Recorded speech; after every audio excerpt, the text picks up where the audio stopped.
Les sentiments non partagés. Il faut frapper à plusieurs reprises un cœur amoureux avant qu'il ne se brise. L'amour fait partie des ressorts spirituels de notre esprit et ne peut pas être intellectualisé. C'est une jouissance profonde qui nous envahit et qui nous remplit de désir envers l'être aimé. À ce moment, rien n'importe plus que le bien-être de l'autre personne. Se plaindre d'avoir aimé et de ne pas avoir été aimé en retour, c'est faire preuve d'une grande ingratitude. Car le fait de savoir ce qu'est l'amour est l'un des plus grands bonheurs de la vie. La puissance et l'intensité de ce sentiment permettent à notre âme de s'élever et à notre personnalité de se forger. Ainsi, les sentiments non partagés font continuellement appel à la mélancolie, car la mélancolie est la compagne fidèle de l'amour qui n'est pas partagé. C'est la maladie de l'amoureux insatisfait, qui ressent du désir et une envie constante de fusion envers une personne qui ne l'aime pas.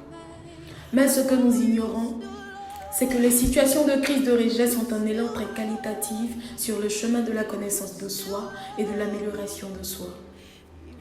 Alors, si vous êtes dans cette situation, il faut donner une issue à vos sentiments. Plus vite ces émotions s'épuisent, plus vite vous serez libéré d'expériences difficiles. Mais attention, car chaque problème a des facteurs favorables à son développement et des avantages psychologiques secondaires. C'est pourquoi, aujourd'hui, je veux vous faire connaître le vrai amour. L'amour qui n'est pas égoïste, car l'amour est patient. L'amour rend service. Il n'est pas jaloux. Il ne se vante pas. Il ne se gonfle pas d'orgueil.